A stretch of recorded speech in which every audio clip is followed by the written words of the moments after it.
This is my big fear, is that I don't think that I'm good enough at sales. And if somebody tells me no, they are just affirming that doubt was right. That I might not be good at this and I might not make it.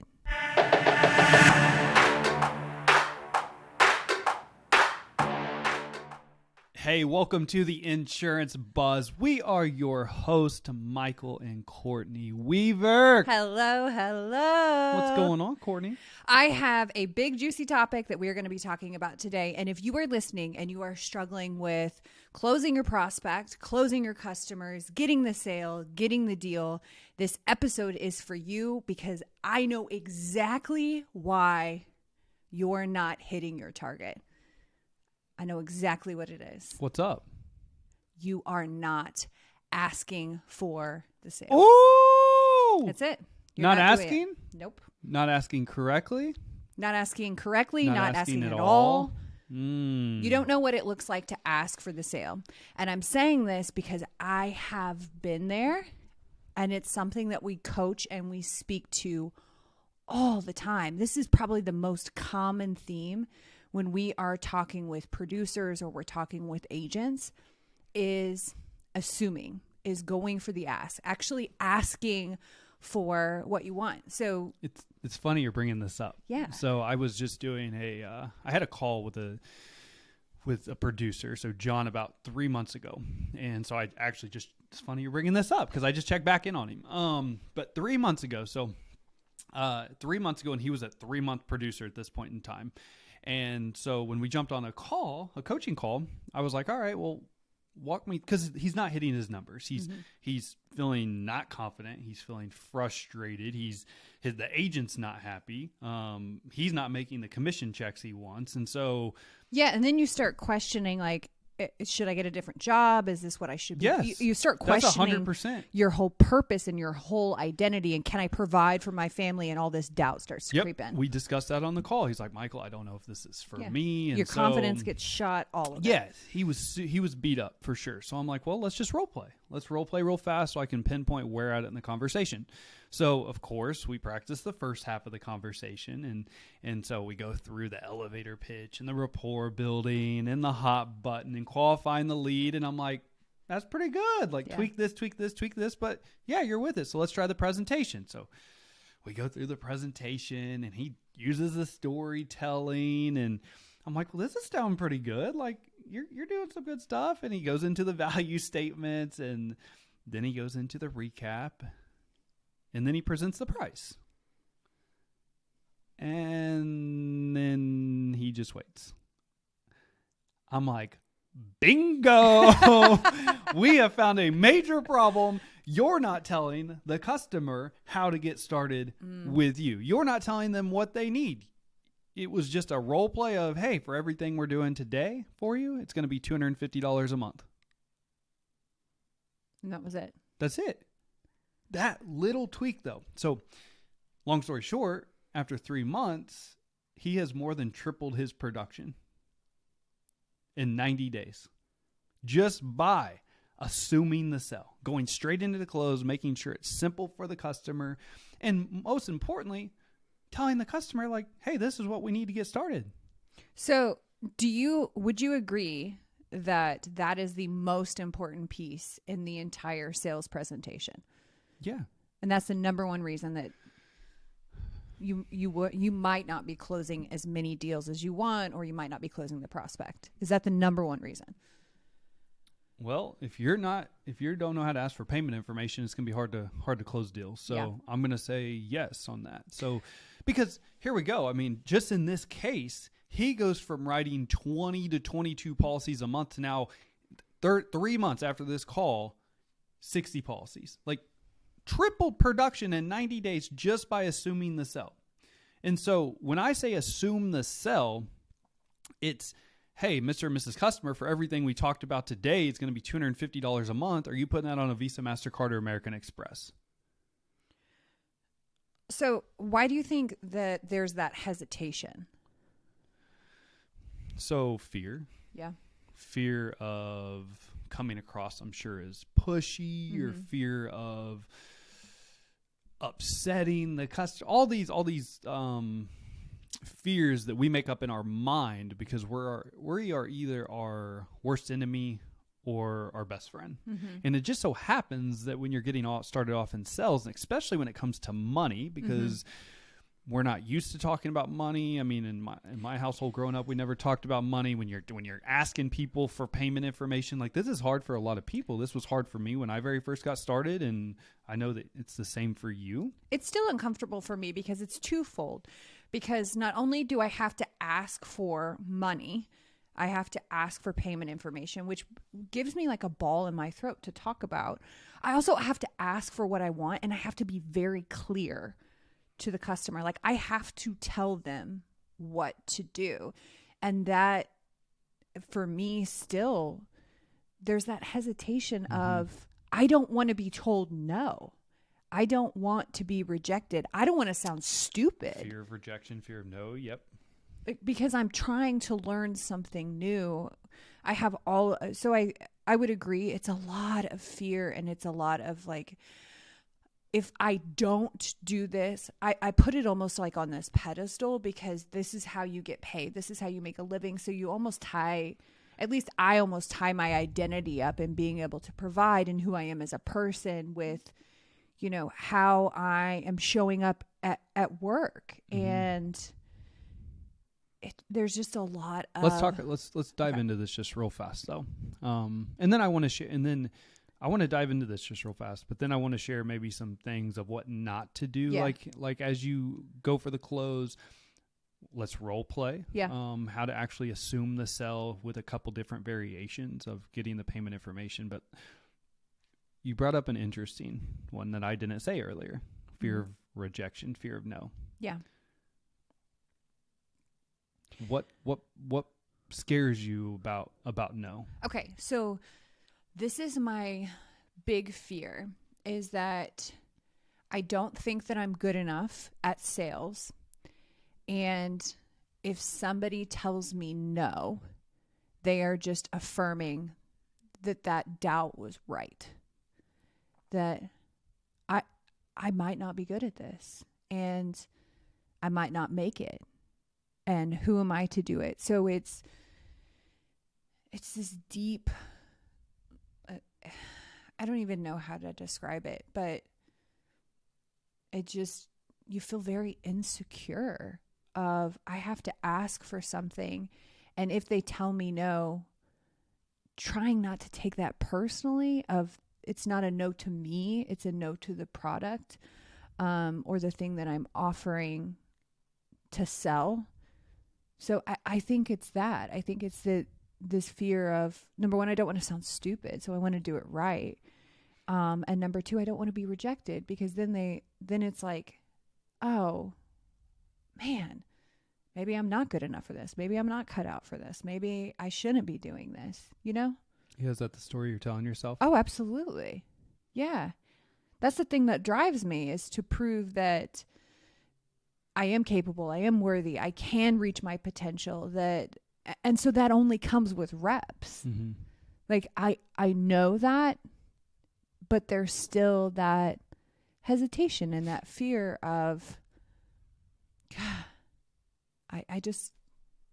I'm scared of asking for not only what I want, but talking about money and it not going how I want it to, or how I think it should go. So how could you reframe that? Because no's suck, for sure.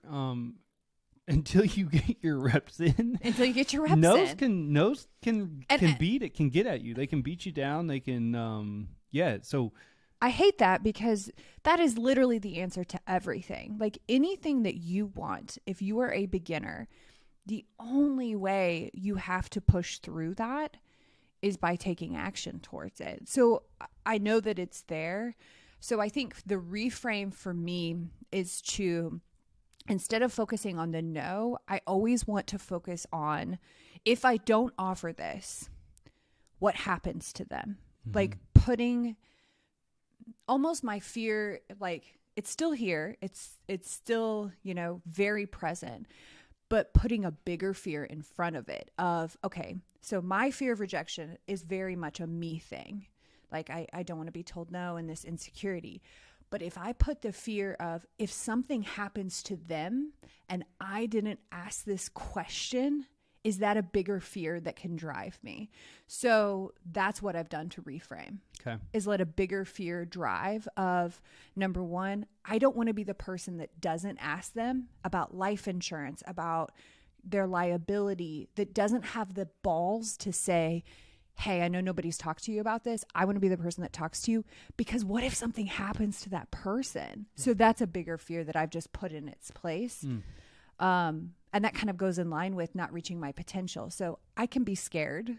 I can be very intimidated, feel very insecure, and still show up anyways, because I know that, number one, I have the potential and the capability to do it.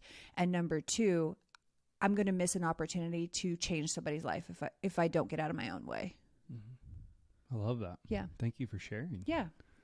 No, I mean, and I would also challenge, because you're not the only one that feels like this. I mean, this is a pretty common, this is pretty common amongst a lot of individuals in sales, insurance.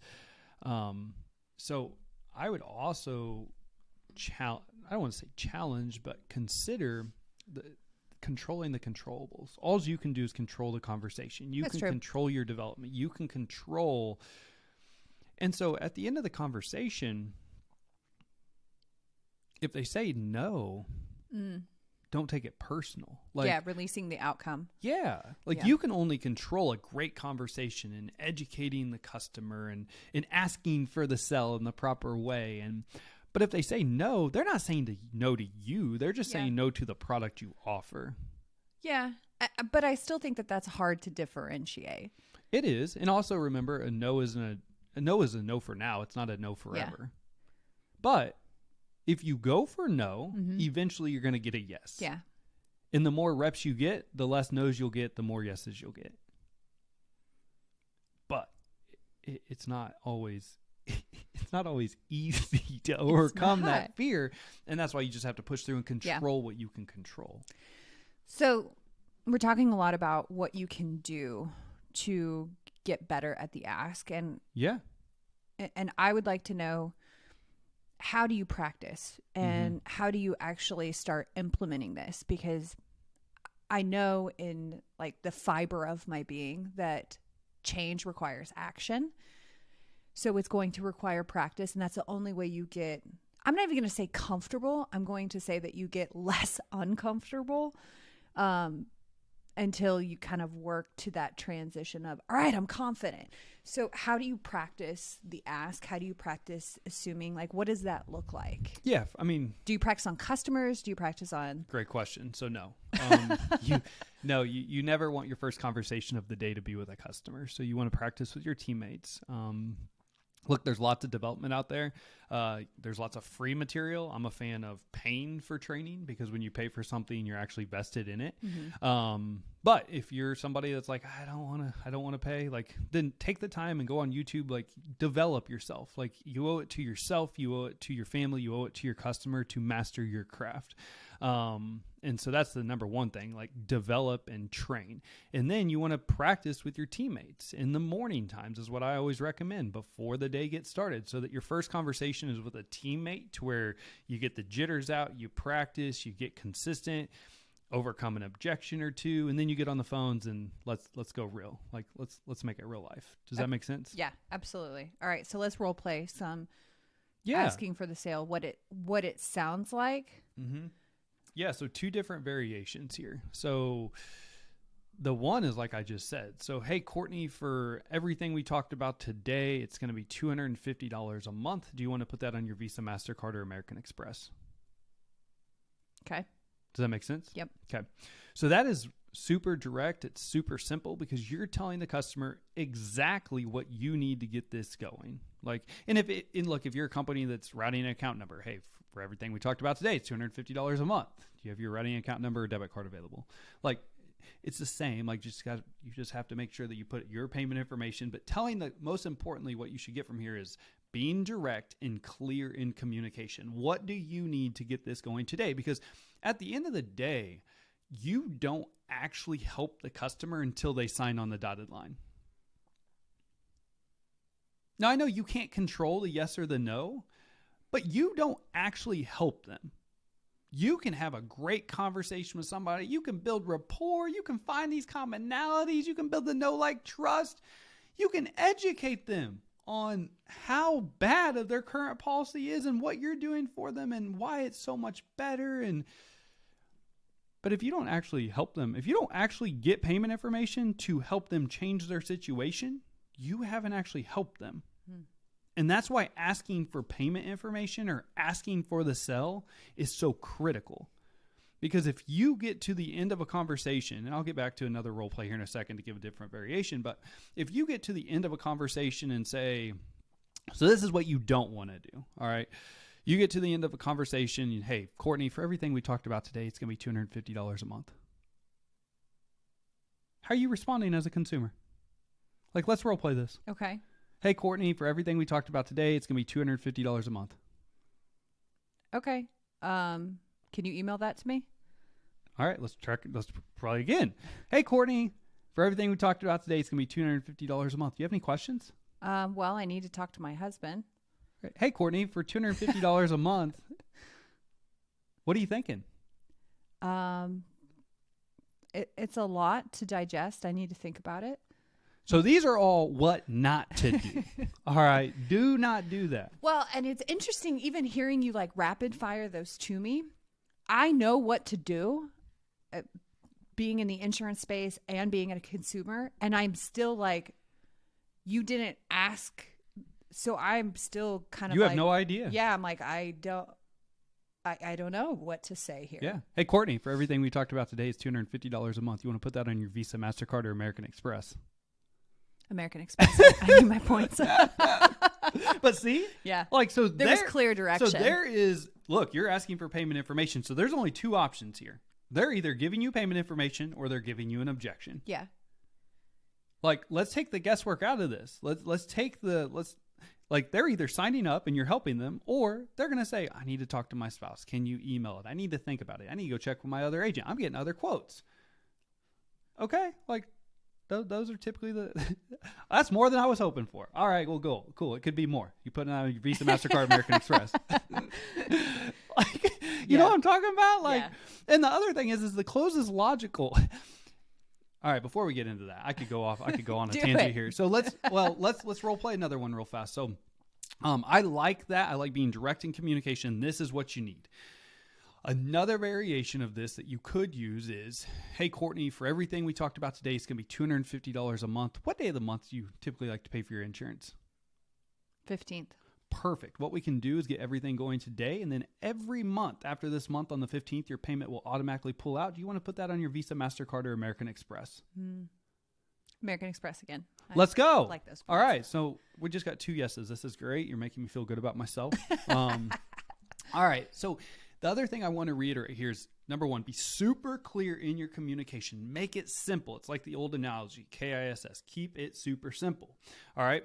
The more simple you can make it on the customer, the more likely you are to get the sale. You don't want to cause any confusion. You get payment information. Don't tell them what the process of closing looks like. Like, you get payment information, then what does it look like? All right. So don't confuse. Go straight for payment information. Be very clear. And then be ready to overcome some objections. All right. So, but you just have to ask for payment information. You have to tell the customer what it looks like to get it started. How you paying? All right. Now, as far as I want to touch on this just real fast. Remember that the close is logical. Okay. Once you go into the close, you're not reselling anymore. What do you mean by that? You're not reselling anymore? You're not going to go back and resell your product. You've already talked to them about the product. You've already educated them. Everything up until this point has been emotional. The close is logical. So, does that make sense? Like, you have to take emotion out of the close. You gave someone 4 times the coverage. You gave them an extra $1 million in protection. That's like when somebody says, well, that's more than what I was hoping for. Great. And we gave you 4 times the coverage and it could be more. So you put that on your Visa, MasterCard, or American Express. Very logical. Like, and straight back into the sell. Like, I'm not trying to debate. I'm not trying to resell them. Like, yeah, we gave you 4 times the coverage. It should be more. You putting that on your Visa, MasterCard, or American Express. Like, I'm better protecting you. I'm giving you better customer service. Let's roll. Okay.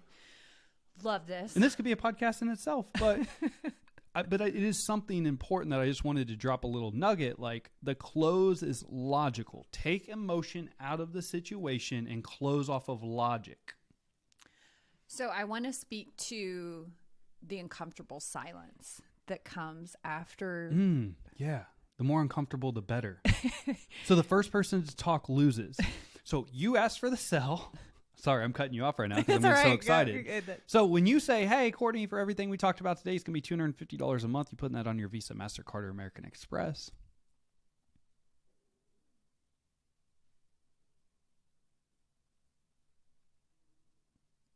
Oh, I have to talk. Oh, see, I'm not talking until you talk. See?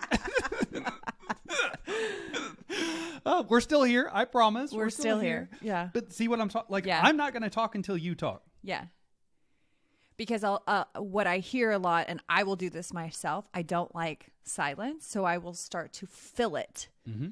And that's where you start to talk in circles and you start to like BS the customer. Yeah, because you get go uncomfortable back with reselling. the situation. Yeah.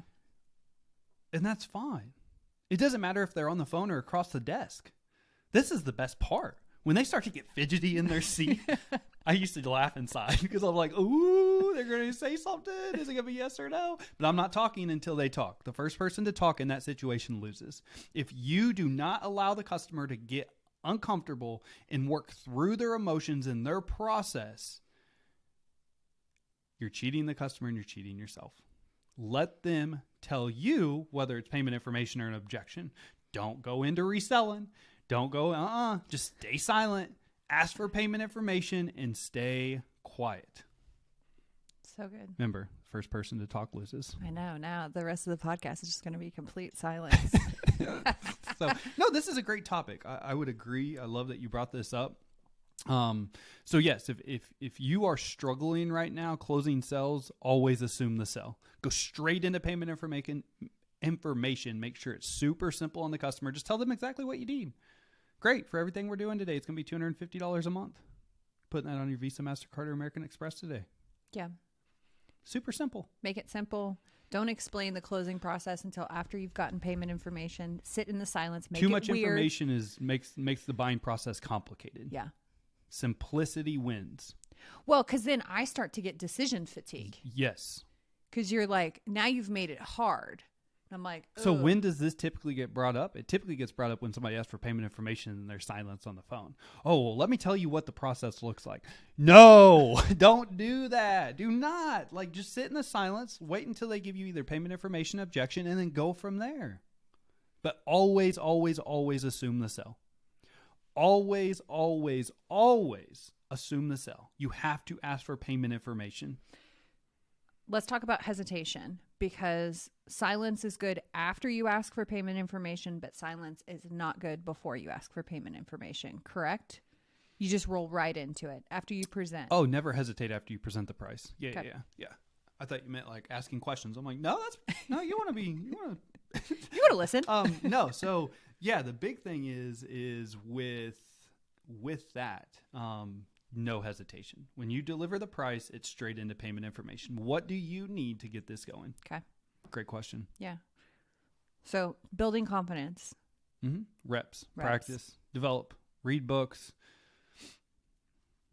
Yeah. YouTube. No, it's going to be uncomfortable. You're going to get a ball in your throat. You're going Hire to start Weaver Sales sweating. Academy. Like, seriously. Yeah. Like, we have the blueprint for success. If you're an insurance professional looking to take your game to the next level, we have the blueprint for you. Yeah. We've worked with over 10,000 professionals. Like, it works. Yeah. So, anyways, yeah, assume the sell. You take this one little nugget, it can freaking change your life. Yeah, he Assume the 3x'd his in app count. And, what, 90 days? Yeah. An average of 22 to 22 to 20 to 22 apps. I'm sorry. Words are hard this morning. I've had too much coffee. So 20 to 22 apps. The first ultimately 3.5 to 4 months of his career.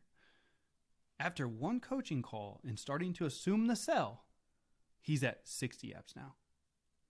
And he's done it 2 months in a row. It's not a coinkadink, I guess, a coincidence. I love it. And it'll build confidence. I think that's the thing for me that I'm always searching for is how do I grow? How do I expand? How do I reach my potential? And how do I feel more confident in who I am and what I'm doing? Yeah. And look, this is the same way. I know we just kind of role played a P&C sales conversation. It's the same way with life insurance. When you get to the end of a life insurance conversation, hey, Mr. and Mrs. Customer, talked about the $1 million in benefit. You're going to put that on Visa, MasterCard, or American Express today. It's the same thing no matter what you're like. Sales is sales. Yeah. All right. So always assume the sell. That's all I got for you today. That's all I got too. Mic drop. Let's roll. Thank you so much for listening. If you enjoyed this episode, do us a favor and leave us a 5-star rating and review. And if you try this out, we would love to hear your feedback. We have a challenge for you. Mm-hmm. If you are listening and this is something that you're struggling with or you're looking to improve in this category, you want to drive your sales forward, you want to build more confidence, text us and let us know when you try it and how it worked out. We want to be your hype squad. Yes, hit us up. 816-727-7610. All right. When you assume the sell for the first time, text me, let me know how it goes. We would love to celebrate with you. So, as always, my friends, time is the most valuable and important asset that we all have. We appreciate you taking your day and spending it with us. Go out and make it great.